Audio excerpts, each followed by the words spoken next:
Okay, Assalamu alaikum wa rahmatullahi wa barakatuh. Good evening, everyone. This is Mahanaji, one of the training and development team at the BMI KSA chapter. Today, I feel very excited for having Mr. Peter Tashkov, who will present to you the basis of Agile is Lean. So Mr. Peter Tashkov is the one of the most expert people in Agile and Lean field. He's the CEO and the founder of Visionate Academy. He has led the digital transformation at a number of leading organizations in New Zealand. Also, his current focus right now in the development of educational material in Agile and Lean. I'm sure today that you will really enjoy and learn a lot of him. But before we start, I would like to thank Mr. Peter Tashkov for his generosity and his time. And please, if you have any question or any questions during the session, type them into the question box. You will find it in the below.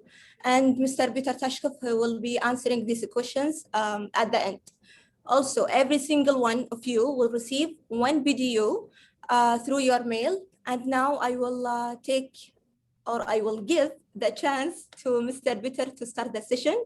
So Mr. Peter, the floor is yours. Thank you, Maha, and thank you, everybody. It's a pleasure to be here this evening with you. It's morning where I am. I'm in New Zealand. To talk to you a little bit about some of the concepts that surround Agile in project management.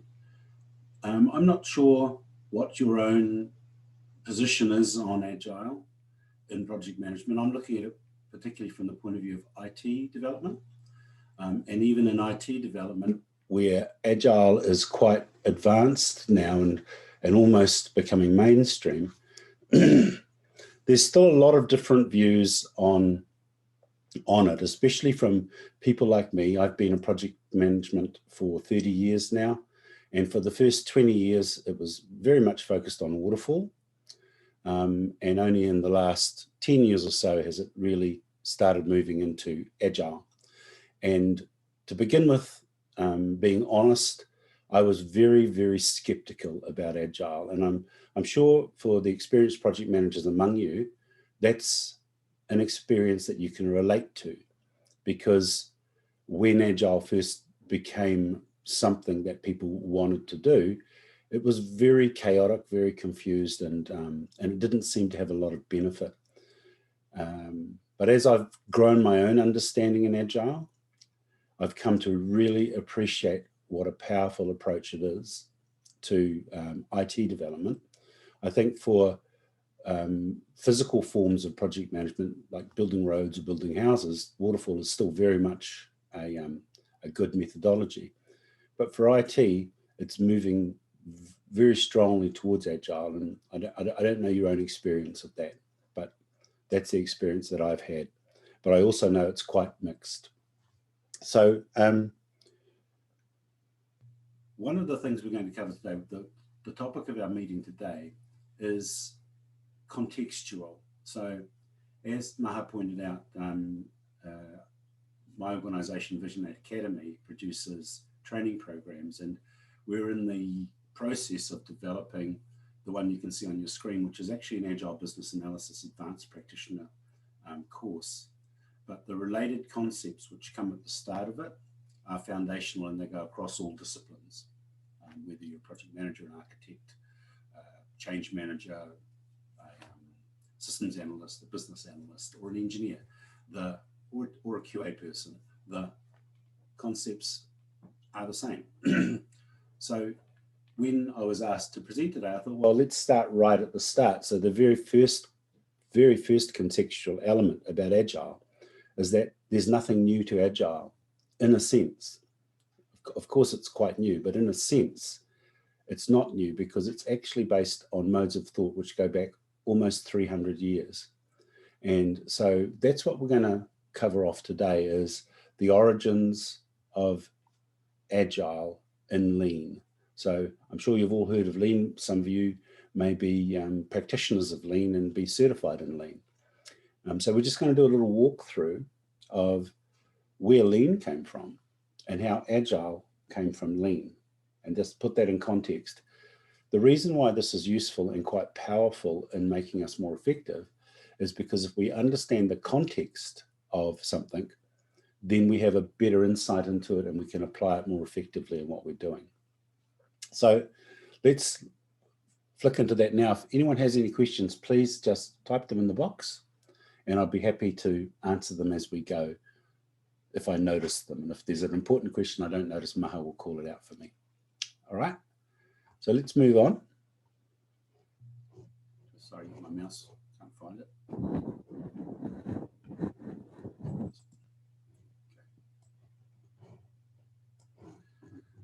So this is the course I was talking about, and this isn't a sales pitch because this course isn't for sale at the moment. It just had some good material in it. So I'm just going to go through these elements here, the Agile and DevOps timeline, relationships, and then the core Agile elements derived from Lean. So I'm going to expand this screen. So as I said, while we think of Agile and DevOps as being relatively recent advances, they're actually evolutions of Lean thinking that have their roots as far back as the 1700s. So this fellow, his name's Eli Whitney. Now, there's a lot of controversy about this fellow today, which is interesting because he died in 1825. But for many years, excuse me, he was identified as the person who first thought of the concept of what's known as interchangeable parts. So he was providing muskets to the US government, and in his factories he came up with this concept of a musket's not a thing, it's an assembly of things. So instead of making muskets, he made the parts for muskets and he made them interchangeable. So a part on one musket could fit on another musket. Now this was quite revolutionary thinking at the time, because at that time, the focus on any kind of workmanship was craft-based, because people joined a guild or were born into a guild and they learned how to do that product that they make, and they spent their lives crafting it, and they made things of great beauty.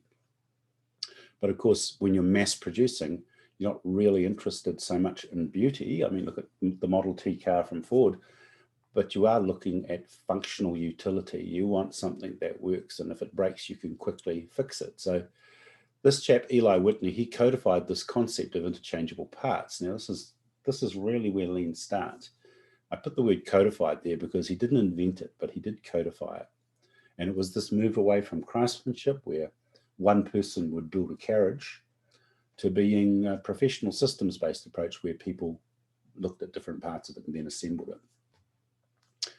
So I'll just move on unless I see some questions popping up. So that was in the 1700s, late 1700s. So these concepts of interchangeable parts were then applied to shipbuilding. So during the time, there was a lot of war going on. The Napoleonic Wars were going on. There was a lot of ships that were needed, and they started applying these concepts to shipbuilding. At the time, America was developing, the USA, I mean, was developing its own navy. It hadn't been a naval power up until then. And so they needed to find a way to quickly create ships that were standard, and you could make a lot of them. So this is where production lines first began, actually, in the building of wooden ships, which is interesting. And the notion of production lines didn't start with Henry Ford. It started back here in the early 1800s. But what Henry Ford did was he produced the first end-to-end production line.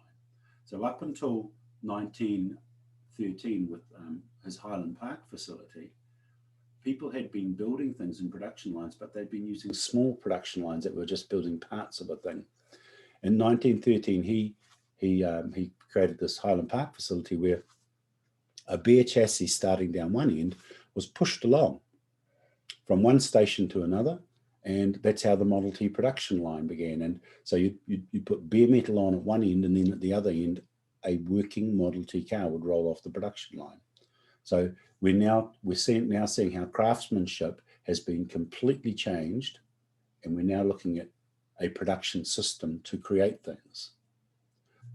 So this is the very beginning of it. What then happened was this fellow here, Walter Shewart, in the 1930s. Many of you, I'm sure, have heard of the concept of PDCA, or Plan, Do, Check, Act. I heard of it many years ago. I wasn't really aware of the basis of it, but it comes from this fellow here, Walter Shewett. He thought of this idea of the plan, do, check, act cycle. And this plan, do, check, act cycle has become a foundational concept that gets rehashed many, many, many times. So if you've heard of things like design thinking or build, measure, learn, or you've seen any kind of agile processes, they are all based on PDCA. They might not call that out, they might not recognize that. And when it was when the concept was invented of design thinking, for example, or build, measure, learn, they might not have thinking about PDCA, but they were certainly influenced by it, because that's what they've done. They've come up with these instances of PDCA rendered with different wording. So that was as far away as 1930. So if we imagine, and I'm just going to make a statement right now, which I'll give you some supporting evidence in a minute. If we imagine that plan, do, check, act is actually Agile Scrum, which is what I'm saying it is, and I'll tell you why in a minute. Then Agile Scrum started in 1930. It didn't start in 1985. It started in 1930. So what then happened was in 1935, the Japanese, they came to the West, and they wanted, when I say the West, I mean the USA and Britain probably, maybe Germany, I'm not sure. They wanted to find out about this thing called a production line, because they wanted to start building their own vehicles. And they identified certain constraints on the production lines, the way they were being used by Western companies. And they figured out ways to gain the benefits of production lines while avoiding the downsides of that.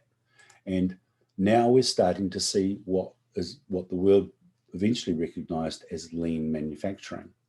It started in, well, it didn't start in Japan, as we've just seen, but it was, I think, evolved and matured very strongly in Japan. Leading up to the Second World War, Japan wanted to industrialize quickly. It wanted to get a large body of vehicles that they could use. And so they started thinking about ways they could improve their development. And this chap here, Taiichi Ohno, he invented certain concepts that we use regularly today, the 5 Wives concepts, the concepts of Muri, Mura, and Muda, which is the wastes and the way that we can overburden systems in lean. This guy is really one of the original thinkers behind it, in combination with certain other people like Shingo and others. What then happened was a disaster for Japan, because we had the Second World War, and at the end of it, Japan was in ruin. But in terms of lean, there's a saying in English where we say, necessity is the mother of invention. And what we mean by that is, if we have to do something, then that forces us to figure out a way to do it. And in Japan, after the war, they were forced to really focus on the efficiency of their use of material, trying to get their country back on their feet after being defeated in the Second World War. And they were forced to find these ways to maximize efficiency and value. And lean thinking actually moved more quickly. It started to move more quickly and became based on what's become known as empiricism. And empiricism is basically the concept of looking at actual outcomes, not looking at progress. So, and this is a foundation Agile principle now, and that Agile principle is that working software is the only true measure of progress. So this starts to come out in the 1940s in Japan, the late 1940s, post-war. Then we had a very interesting development that occurred, because these two gentlemen here, you may recognize their faces. So that's Edwards Deming and Mr. Duran. They were not very well recognized in their own countries, because America, the USA, was in a post-war boom. They were the complete opposite of Japan. They didn't need to think about being careful. They didn't need to think about maximizing the use of their resources. They just need to create as much stuff as possible, because they were in this boom and everybody wanted to buy things. So they weren't interested in these ideas about, hey, this is how you can do it more efficiently or better. So these chaps here, they were not listened to in their own country, but they were listened to in Japan. Japan wanted to know about this. So they picked up and they went to Japan, and they started sharing their ideas, which were based on Schuett and on all of these other things we've been talking about, with the Japanese industry. And so Japan now started moving even more quickly into developing lean manufacturing. So during the period of 1960 to 1975, what you're looking at there is a Kanban screen. So Kanban means card. A card, you can see a card and move a card. I think it means move the card in Japanese. And this was the original Toyota Kanban board, where they just moved cards along. And Toyota today, I'm not sure if you're aware of this or not, but Toyota today, by people who look at this from an academic and a theoretical point of view, they recognize Toyota as being the world's leading exponent company for lean manufacturing. And that's one of the reasons why it's grown to be such a big and profitable car company, is because they led the way with lean manufacturing in the car industry. And the Toyota what's known as the Toyota production system has been adopted by most leading car manufacturers everywhere in the world. If you want to produce cars efficiently, you do some version of what Toyota's doing. So the date 1975 is a key one, because what happened in 1975 was this happened. The quality curve crossed. So prior to 1975, Japanese cars were of a lower quality than what was being produced in the West. But you can see that they were on a steep improvement curve, a very steep improvement curve, whereas the West was just cruising along. I say the West, I mean the major car manufacturers of the time, which were located in the USA and Europe and the UK. And they were just cruising along, because quite happily, good market, lots of business, and they were cruising along. And if you remember what happened in 1975, two things happened. We had an oil shock, and we had, well, that's what we call it in the West. We also had this quality curve cross. Now, I'll just speak a moment about what I mean by the quality curve. So up until 1975, the Western concept, I just use the term Western to mean, those English-speaking democracies of USA, etc., etc. Well, not just English, Europe as well. They had this concept of quality that you get quality if you can afford to pay for it. So, in the UK, for example, if we use that as an example, they have a car, a Rolls-Royce, I'm sure you've heard of it, and you expect that Rolls-Royce to be of high quality. But they also had a car at the time called a Mini Minor. And a Mini Minor was probably the cheapest car you could buy in Britain, or one of the cheapest. And it broke down all the time. It had problems with it, it leaked oil. And the attitude was, well, you get what you paid for. You didn't pay a lot of money for it, so you can't expect it to be high quality. Now, the key difference between the Western thoughts on quality and the Japanese thought on quality was that the Japanese made a distinction between quality and specification. So they said, well, the Rolls-Royces are much highly, if they were making the Rolls-Royce and the Mini Minor, they said the Rolls-Royce is a much highly specified car, and the Mini Minor is a much lower specified car. There's no leather, it's smaller, it's got a little engine, but they actually will be made to the exact same quality. So they differentiated quality from specification, whereas in the West, quality and specification were the same thing in their minds. And that is why the Japanese overwhelmed Western car industry from a period of 1975 to the mid to late 1980s, because that's when their cars started hitting the market in the West. They are of much higher quality than the Western cars for the same specification level and the same price point. And it was because actually of that mindset difference. It wasn't so much to do with anything else. It was the mindset that drove it. Excuse me. So from 1980, Edwards Deming's now back in the USA, and he writes this book, Excuse me. 1982, he wrote this book, Out of the Crisis. Because the Western car industry, if you were, an adult at the time, I'm not sure of your individual age groups, you'll remember though, the Western car industry was in absolute chaos. There were government bailouts of all of the big firms. A lot of marquee brands of motor vehicle have just completely disappeared. They never recovered. A lot of them got bought out by other companies, the ones that could succeed. So the car makers that managed to adopt lean manufacturing quickly enough managed, and if they had enough government backing, they managed to hold on to their company. Those that didn't, they're not around anymore, or they changed ownership. And that's an historical thing that happened in that period of 1980 to 1990. But to the credit of the car industry, they did turn around relatively quickly. It took about 10 years, but they managed to actually sort it out. And this fellow, Eli Goldratt, in 1984, he published another foundational theory of what's become foundational with Lean and DevOps, is this thing called the goal, which was the notion of don't try and improve everything at once, just improve one thing at a time. The Japanese call it Kaizen. It's you look at one thing at a time, fix that, then you get one next thing at a time, fix that, and you focus on fixing the most important issue at the time.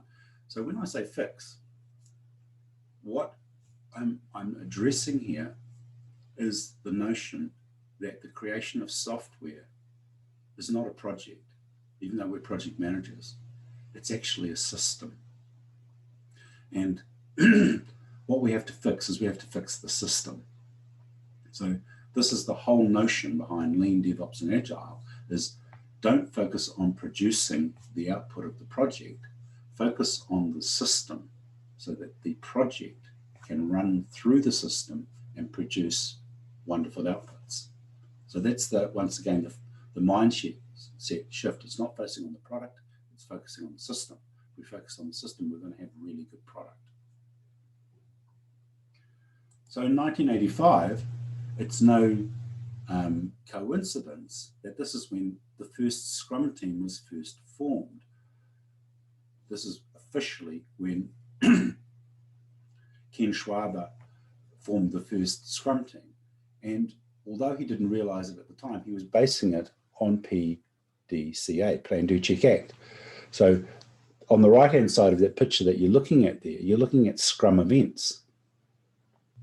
And in the plan area, there's 3 Scrum events that have planning involved in them, which is backlog refinement, planning in a daily Scrum, sprint planning in a daily Scrum. I won't go through them because we're going to go through them in a minute, but you can see that they all line up against Plan, Do, Check, Act. But when Scrum first came out, they didn't sit down and say, hey, we're going to take lean manufacturing and apply it to IT. They just said, oh, we've got this new idea called Scrum.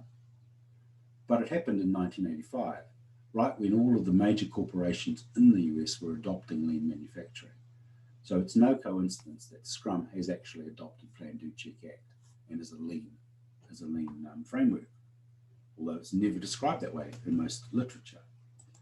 In 1990, The Machine That Changed the World got published by these people here, and that now represents, I won't say victory for the Western car industry, but it probably could be looked at as relief. They finally get it now. They understand what they have to do, and they can now write a book that says this is what we have to do. And it's called Lean Manufacturing. That's where it sort of first started getting its name. So it's in the 1990s. By 2001, 16 years after the first Scrum team, a bunch of people went skiing for a long weekend in Colorado, and they came up with the manifesto for Agile software development. And these are the 4 Agile values. Individuals and interactions matter more than processes and tools matter. Don't always agree with these, by the way. We have to remember that this was 17 people sitting in a ski lounge in Colorado, because that one there works at a very low level. It doesn't work at levels of high scale. In levels of high scale, you need to have good systems. Working software over is more important than comprehensive documentation. That's absolutely true. Customer collaboration over contract negotiation, that is also absolutely true. In IT, we've had a history of producing thick, incomprehensible documentation that we would then ask stakeholders to sign off on. And then later on, when we delivered them things they didn't want, we pointed at the thick document and said, but you signed that. And that's not helpful. That's not helpful for anybody. So it's really about having a collaborative approach to development of software is more important than covering ourselves if something goes wrong. And responding to change over following a plan. This is an agile value that has been constantly abused because it's used by people to make excuses for suddenly changing course abruptly and wanting to do something completely different. And really, that's just an excuse for poor planning. So what this is saying, though, is that if something more important genuinely comes along, then we should do the more important thing first. We shouldn't say that goes to the end of the queue because we're already doing a plan. That's what that actually is meant to mean.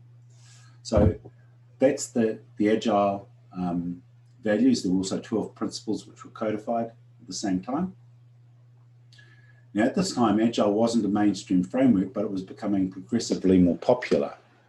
And the Agile frameworks emerged during this period here, which, to utilize a term that's been used by in some other areas of this, the way people look at this, it's called the installation phase. So the installation phase happens before the exploitation phase. And what that terminology means is that before something hits mainstream and everybody starts using it, it's actually been around for some time before that, but it's been below the radar. People haven't actually been running with it and exploiting it, and that's called the installation phase. And we were in installation for Agile from between about 2000 to 2015. That's the period when, excuse me, I was first introduced to Agile, and that's the period when I was most skeptical about it as well, the early part of that period. And then, as I said, as I got more involved in it, and I started realizing actually that this is real and there's a lot behind it. It's not just a bunch of developers being lazy and not wanting to write things down. So real successes started making businesses and organizations want to use Agile. And then in 2008 to 2020, we had another thing emerge. So in IT, we can think of the way that we produce work as being in two parts. There's getting work ready and then getting work done. In the getting work ready part, we're talking about roles like business analysts, architects, and systems analysts. And in the getting work done, we're talking about roles like engineers, QA professionals, people who are deploying and doing systems testing, that kind of thing. So getting work ready, getting work done. So this emergence of DevOps was in the getting work done focus on things. So it was initially more focused on the engineering technical aspects of the system. So they recognized, DevOps recognized there was a system to developing IT. It wasn't just craftsmanship. But because the people who were focusing on it were actually from an engineering background, they focused on that engineering side, the getting work done side of DevOps.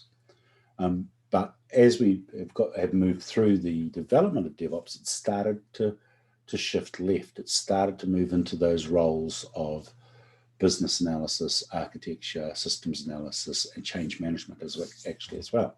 We call that shifting left because one of the rules of Lean is that work must move efficiently from left to right.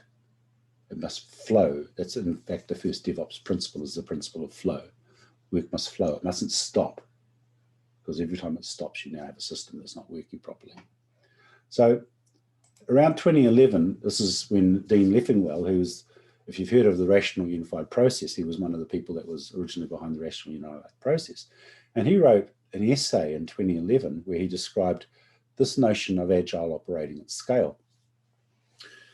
And it's something that resonated with the business community because they'd seen Agile and they could see, okay, this is good, but it works in little teams. It doesn't work for the organization. It works for a little team building websites. It doesn't really work at an organizational level. So what Leffingwell did was that he translated that into the kind of large scale enterprise ability to deliver, to utilize Agile to deliver IT large scale, multi-million-dollar, tens of millions of dollars, agile projects, which hadn't been possible before, or at least it hadn't been codified in a way that people could use it.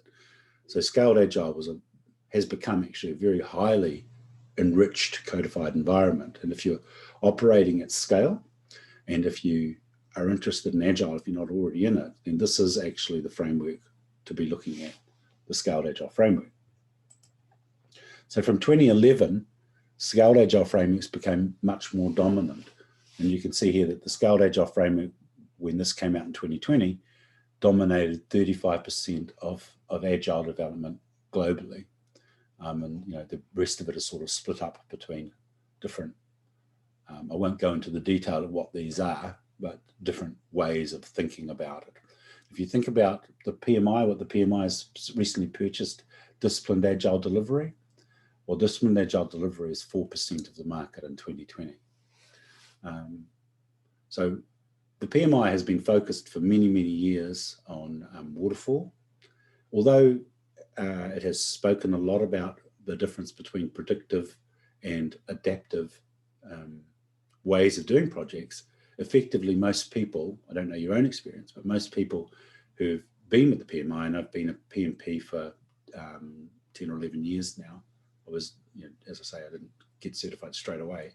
But if you've been involved in PMI, you could be forgiven for thinking PMI stood for waterfall, because that's the way most PMI people talked about it.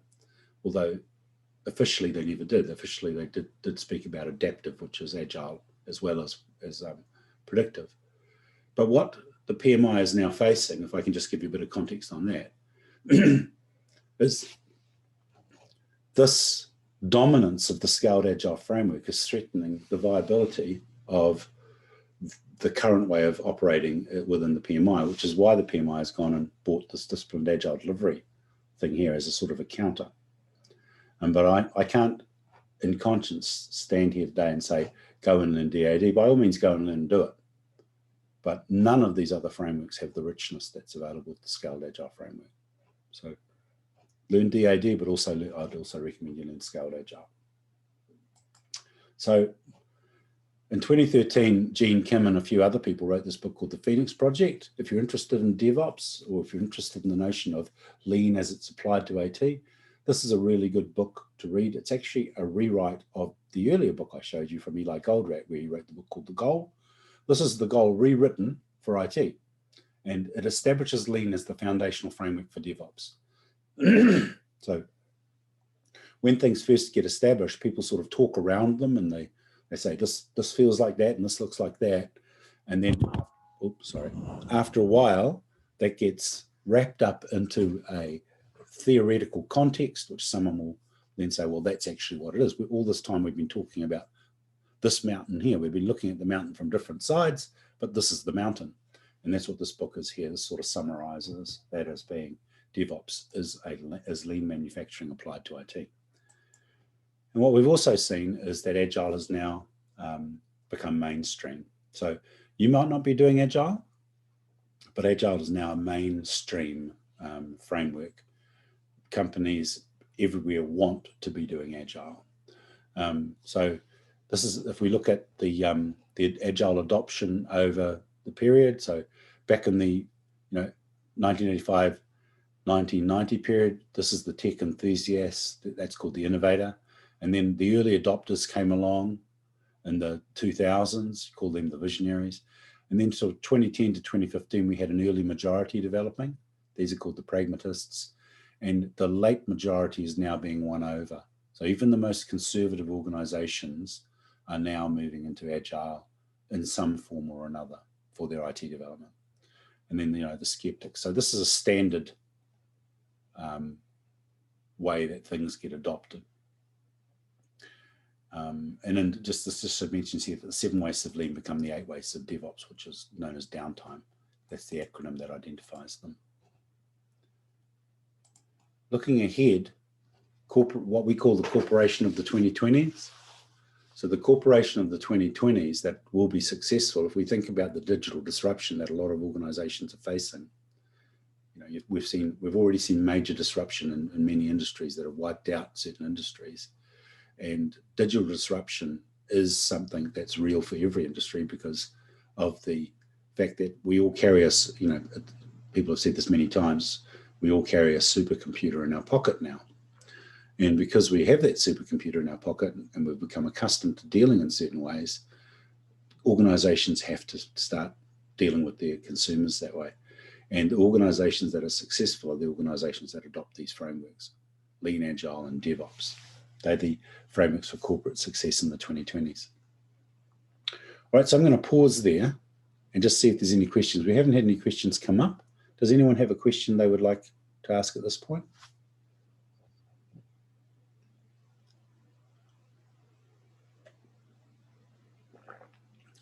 Okay.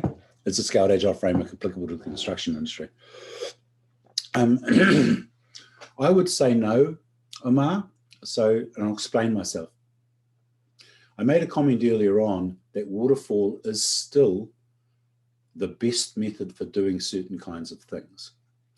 And construction is one of the areas where waterfall remains the dominant method. The construction industry is characterized by a lot of contractual arrangements. So because there's a lot at stake, people sign contracts, and there's a lot of parties, there's subcontractors, there's people all over the place that you have to have contractual relationships about. The collaborative agile approach doesn't work very well there. And it's not really needed there to a certain extent. You can use agile thinking to do things like manage your risks. But if you're building a building and your organization has built that kind of a building many times before, then you're dealing with an area that is well known. So I'm just going to show a slide right now. Just come here. This is, Maha, could you just confirm you can see a PowerPoint thing on the screen now? Yes. And also I have received 2 questions. Do you want to answer now or at the end of the session? I'll answer them. I'll answer them now. So. Okay. Mr. Umar, he's asking, is a scaled agile framework is applicable to construction industry? Yep, I'll answer that one right now. So, oh, sorry, things are disappearing. Right, slides disappeared. Sorry about that. I'll just speak to them. Agile is most suited for areas where we are discovering information as we go. And in software development, that's very typically the case. Even though, our stakeholders will say, this is what we want up front, generally speaking, as we get into it, we're discovering more information, which tells us that we have to change course slightly.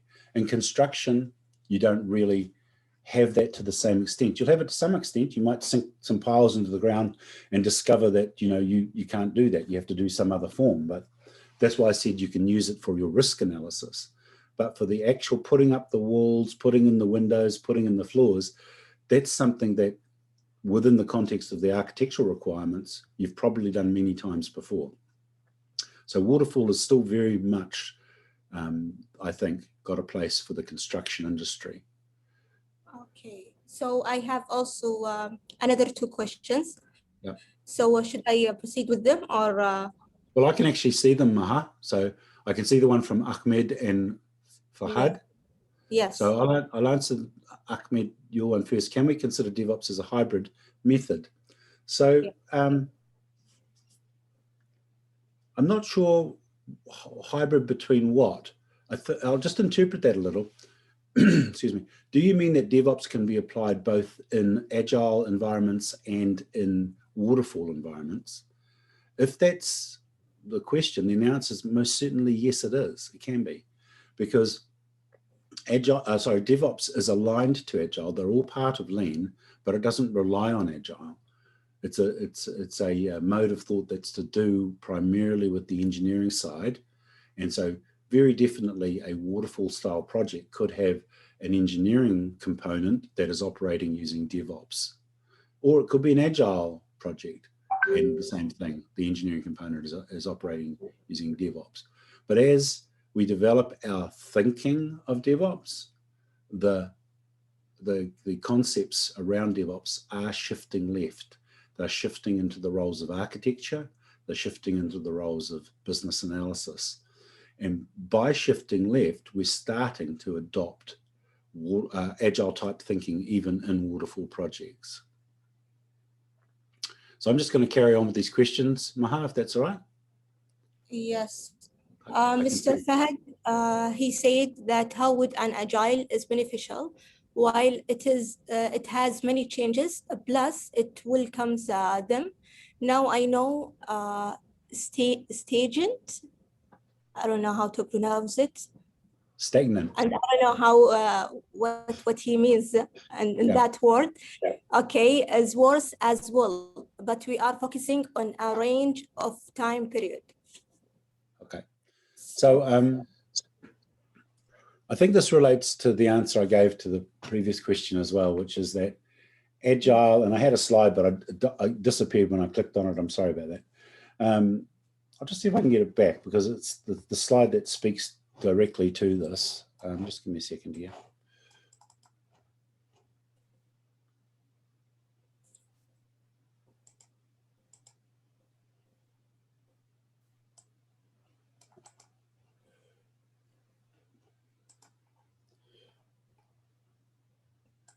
Here it is.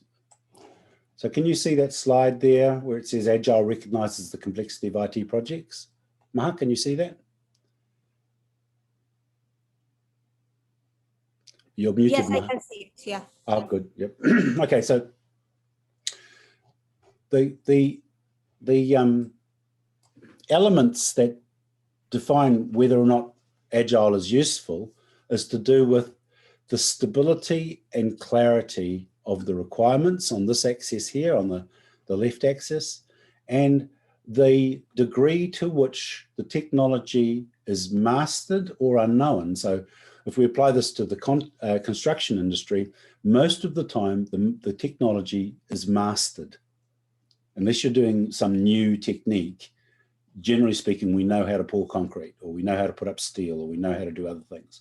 So it's not new and unknown, so it's not here. And generally speaking, the requirements are known because we've got stable requirements. So I think this speaks to Fahad's question, which is, if we've got stable requirements and mastery is known, do we need Agile? The answer is no, we don't. And in fact, probably shouldn't use it because it could make things overly complicated. We should just stick with waterfall because waterfall is quite capable of doing simple or complicated projects when we have stable requirements relatively and where the technology is relatively well known. But when we push out into being where requirements are changeable or where the technology is new, that's when Agile comes into its own, because Agile allows us to try things out in small bites. So if I can give an example from a project that I managed about 5 years ago now, 6 years ago, I think. I was speaking to the general manager of a bank in New Zealand, one of the largest banks in New Zealand, and she was investing in a process automation for her unit. And I was training the teams and making sure they knew how to use the technology and knew how to use Agile because it was being done using Agile. And it was new for them at the time. In the first iteration, which in Agile Scrum is known as a sprint, that cost them 22,000 New Zealand dollars, about 10,000 US dollars. Oh, actually about 15,000. Sorry, about 15,000 US dollars. And she came up to me afterwards and she said, well, that was a waste of money. And I said, well, why was that a waste of money? And she said, because the team automated what we asked them to, but it saved us 36 minutes a month. So I paid $22,000 to save 36 minutes a month. And she was quite upset about that. But I pointed two things out to her. First thing I pointed out was that the team did what she asked them to do. So the engineering team and the analysis team, they worked on the area she asked them to work on. And she found out after 2 weeks, which is how long the iteration was, that she was barking up the wrong tree, as we say in English. She was on the wrong track. She shouldn't be doing that. So I pointed out to her that if she had taken a waterfall approach to the project, she would have found that out in 3 or 4 months after she'd already invested some hundreds of thousands of dollars. That's the benefit you get out of Agile. When you've got requirements which are changeable or unknown, or with technology, which is new. In this case, it was both of those to that organization. It allows you to test your hypotheses early and figure out whether or not you are on the right track. So I'll move on to the next question. Okay. Is Agile more suitable to organizations which can afford additional costs to a project, or is it not relevant? So anytime we change a system of work, there is an investment cost. So there is some initial cost to adopting Agile approaches in an organization. And I really would recommend organizations not to think about it as adopting Agile, but to think about it as adopting a way of working that is related to the system rather than the product that they want to create, the product, service, or whatever their outcome is. So the focus on the system is really the key thing. And when you focus on the system, you're always going to be finding things that aren't working. You need to fix them up. So you're going to have an investment. But the difference between adopting this mode of thought, which I'll call lean thinking rather than Agile, because, excuse me, Agile is part of lean. The difference between adopting lean thinking, which includes Agile and DevOps, and the way we've been doing things for a couple of generations now in IT, is that lean thinking focuses on the total cost of ownership, not on the cost of the project. So one of the great pitfalls of project-based approaches to delivering change is that as project managers, we are incentivized to keep our project costs as low as possible. It doesn't matter to us what happens after we deliver the project. It doesn't matter to us what the total costs of ownership are. It doesn't matter to us what the cost and operation of that is. When we get typically towards the end of a waterfall project, and we're running into, typically if it's a large project, anything over a million or two, anything below that you can sort of get by, but above that you start running into these constraints. We typically find we're running out of money. We might have already gone to the steering board a couple of times for a top up. We might have used all of our contingency. It's getting embarrassing for everybody. So what tends to happen is there's this tacit agreement between project managers and steering boards to de-scope projects. So we de-scope them in a couple of ways. We either actually de-scope function that we said we were going to deliver and we don't deliver it, which means business operations now have a constraint on them, and that's a cost. Or we shortcut the professional delivery of projects. And a very common place we shortcut is that we do not document what we've done. Technically, these are known as built documentation. It doesn't matter to us because we've already done it.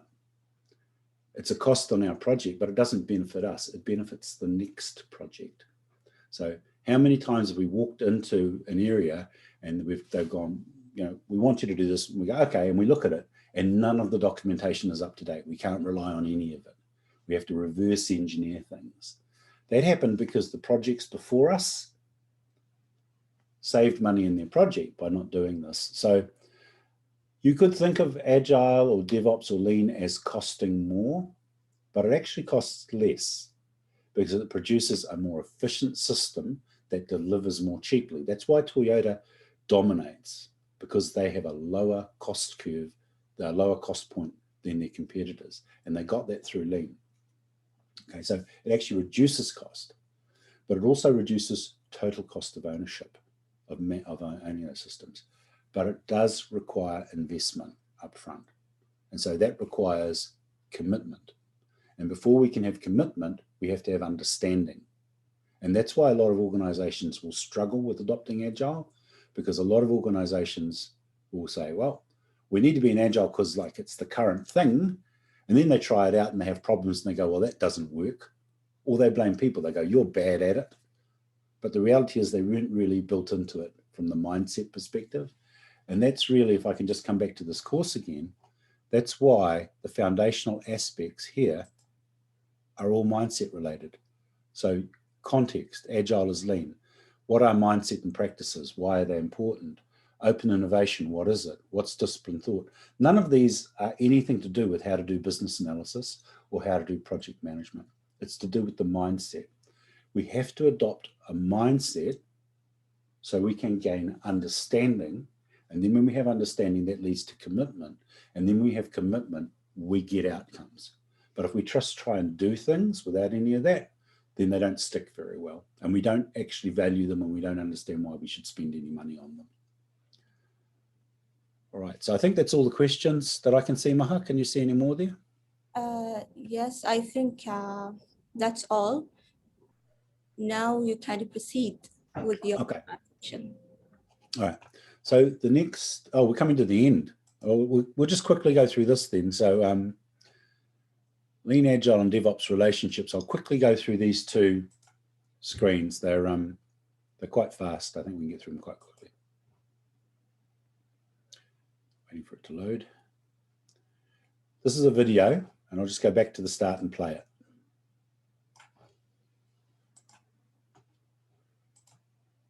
So the landscape for Lean, Agile, and DevOps has multiple dimensions. Wherever one begins, there's always something else that might have been covered off first, but we have to start somewhere. So for that reason, this is just a notification that in this video, we might make statements that aren't backed up by evidence, but that's because we have to start somewhere. Let's carry on. Hello. As part of our review of the origins of Agile, I'll just checkpoint. Maha, did you hear this? Did you hear the speech then? The person talking? Yes. Yes. Yes. All right, Yeah. Thank you. Part of our review of the origins of Agile, let's look now at the relationships between the leading frameworks. Lean, as we have seen, is said to have been born around the end of the 1700s. Agile is first seen in around 1985, when Ken Schwaber and Jeff Sutherland start forming the first Scrum teams. Scrum is fundamentally, though perhaps unconsciously, derived from Lean, and in the next activity we'll go into that in a bit more detail. Next comes DevOps. Arriving around the mid-2000s, DevOps, in contrast to Agile, was right from the start consciously designed around the application of Lean to software environments.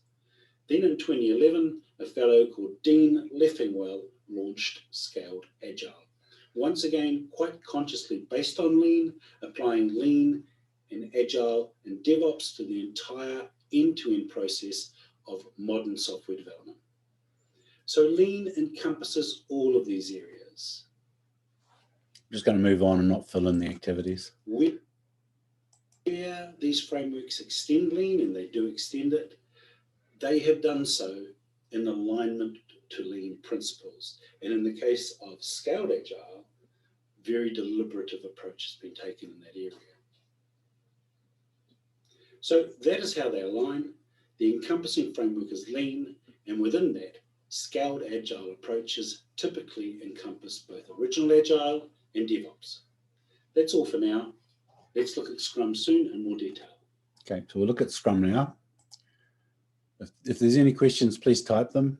Just conscious we've got another 5 minutes left. So this is looking at the core elements in Agile Scrum that are derived by Lean. And at this point, we're just confirming some of the statements we've made in this section. So Scrum relationship to Lean. Scrum predates the distillation of the Agile Manifesto. So let's look at Scrum and its relationship to Lean down here. Before we look at the relationship between Scrum and Lean, let's do a quick overview of the process. Please note we'll look at Scrum in more detail later on. A Scrum sprint, often these days called an iteration, is a time-boxed period where a certain amount of work is committed to be done. Commitment means committing to a realistic attempt. It's not an absolute guarantee that the work will be done. Unfortunately, in some traditional-minded companies that have adopted Scrum, this has led to a conflict as old school managers make demands that teams meet their commitments. For that reason, scrumguides.org has moved away from using the term commitment. They now use the term forecast, but most Scrum practitioners will still talk about commit. Work that is available for the sprint is documented in a visible and accessible artifact known as the product backlog. The product backlog is meant to contain all the known work that needs to be done on the product or service in question, with the most valuable items prioritized to the top. Sometime over the last sprint, the items at the top of the product backlog have been refined to a state where they are ready to be consumed by the Scrum team. The product backlog refinement meeting is not a formal Scrum event, but it is very common and almost a de facto standard. If you've heard of backlog grooming, this is the same thing. There are in fact 4 formal events in Scrum. The first of these is the sprint planning meeting. This is the very first thing that happens in a sprint. At this meeting, the top items from the product backlog are pulled by the Scrum development team and assessed. These items go into the sprint backlog. When the development team has assessed that it can accept no work, the sprint backlog is closed. During the course of the sprint, the development team meets daily to discuss what they've achieved over the last 24 hours, what their goal for the current day is, and what risks or issues they can identify. This is a time-boxed 15-minute meeting. Formally, it's known as the daily Scrum, but it's often called the stand-up. This meeting is where Scrum gets its name. At the end of the sprint, there are 2 review meetings. The first is the sprint review, where the Scrum team and stakeholders inspect the outputs of the sprint and identify any changes to the product backlog that are needed. The final meeting, the retrospective, is limited to the Scrum team alone. At this meeting, they review their processes for the sprint and identify what went well and where they might improve in the future. The very next working day, the team rolls straight into the next sprint and repeats the process. And they do that again and again. The process never stops. In the context of Lean, the other aspect to note are what are called the 3 pillars of Scrum. You can think of these as principles. The 3 pillars are inspection, adaptation, and transparency. Okay. So to just kill that off there. There was a question. Where did the questions go? I've lost the questions. Yes. The last question is from Mr. Muntasir. He's asking, how is important is the experience in managing all projects since the requirement and technology are always new? Okay. So experience in project management is valuable irrespective of the method that we use. So I'm trying to answer this in a way that will be meaningful. And I'm thinking about recent examples where I've mentored or managed or trained project managers into using Agile. I think getting familiar with Agile Scrum is a good first step for every project manager, and understanding how it differs and the key points that it differs from the traditional way of doing things. So the traditional way of doing things is that as project managers would say, right, here's the work, we need it done by this date. When we adopt a Scrum approach, we go, here's the work, tell me when you can have it done by. And we want it done in small 2-week, usually 2-week, no more than 4-week. I personally prefer 2 weeks. I don't like waiting 4 weeks. Because as a project manager, if you haven't used Agile before, one of the things that you will absolutely love about Agile is every 2 weeks you get your hands on something. It's not a matter of them saying, yes, we're 20% of the way through, 30% of the way through, 40% of the way through. Every 2 weeks, you get your hands on something that you can see working. The change in thinking is, how do you arrange your project in small enough bites so that every 2 weeks you can see something working? And you might think that's very, very difficult to do, and it's not easy to do sometimes, but most of the time it is possible.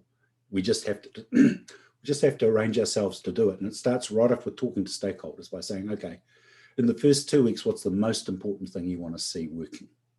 In the next 2 weeks, the week, 2 weeks after, and that's your business analyst's job. That's your BA's job to go out and work out that with them.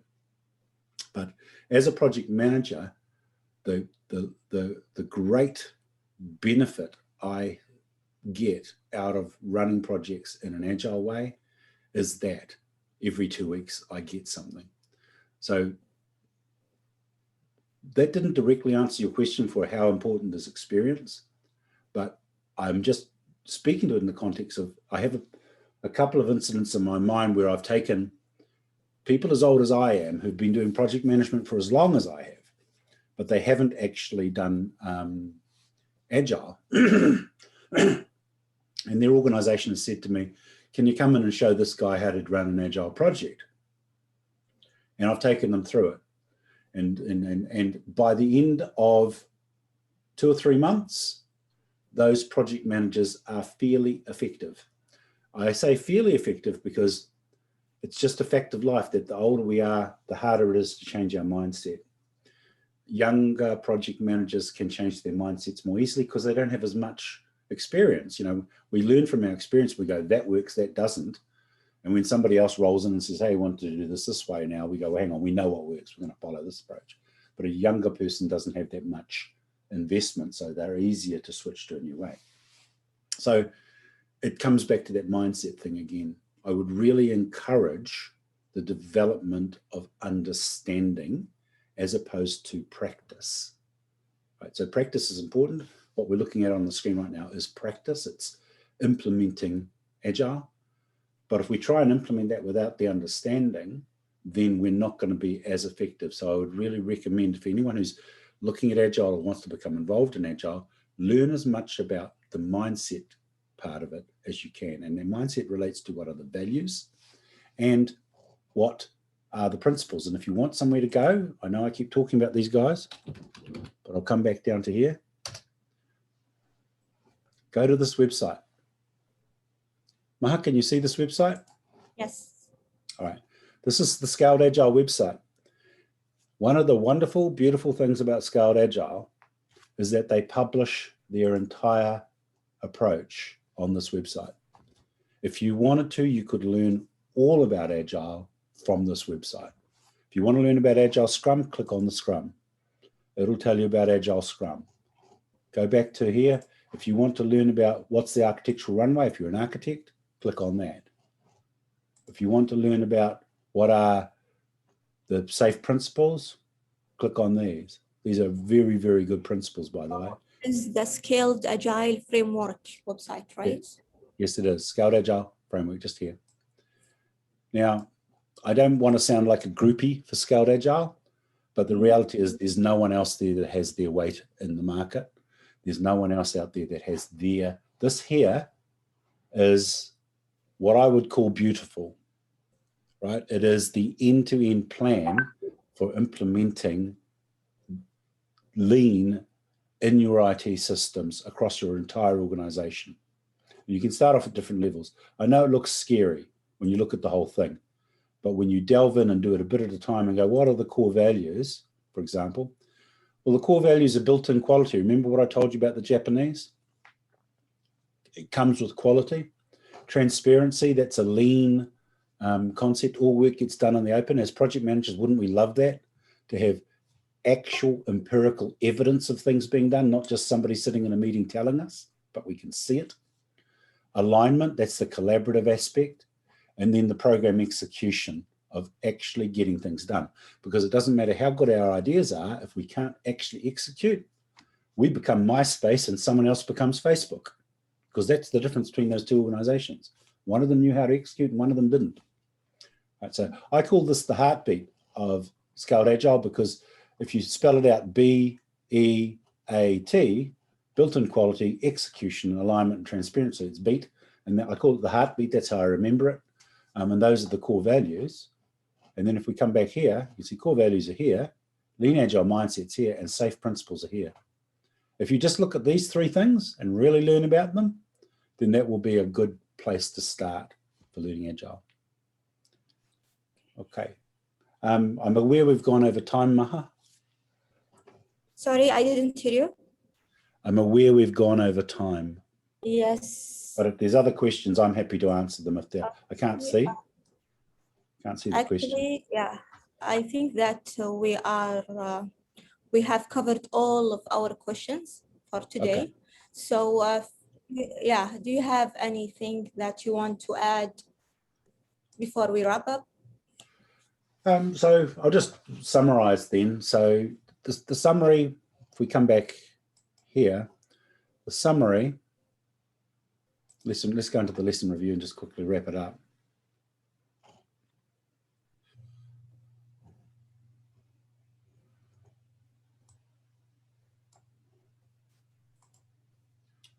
Okay, so the summary is that here's our timeline. Back in 1771, Eli Whitney started making muskets with interchangeable parts. And then we have this steady progression where we move away from craftsmanship and we move towards a system-based approach to doing things. And in IT, that's what we've been doing in the last 20 years. We've been moving away from the concept that every project is unique. It's the PMI mantra, right? A project is a unique endeavor that creates a temporary endeavor that creates a unique outcome. Now that definition of a project is a true one, but it also is one that focuses us on the notion of craftsmanship. I would rather define a project as being the means by which we utilize the IT software delivery system to create excellent outcome. That's now focusing on us using a system to get what we want, as opposed to every project builds its own system to get what we want. It's a move away from craftsmanship and a move towards, don't get me wrong, but a systems-based approach. I was going to say professional, but that would be insulting because craftsmanship is still professional. All right, so you can see that's what we went through. That was our list of things. We talked about how lean encompasses scaled agile and DevOps, and how scaled agile encompasses agile and DevOps. And we talked about Scrum and some of the concepts around Scrum. And if you want to look at this information, it's freely available on our website. You do have to log in, but it doesn't cost you anything because this is actually out for review at the moment with oops, sorry, in the wrong place. What was it site?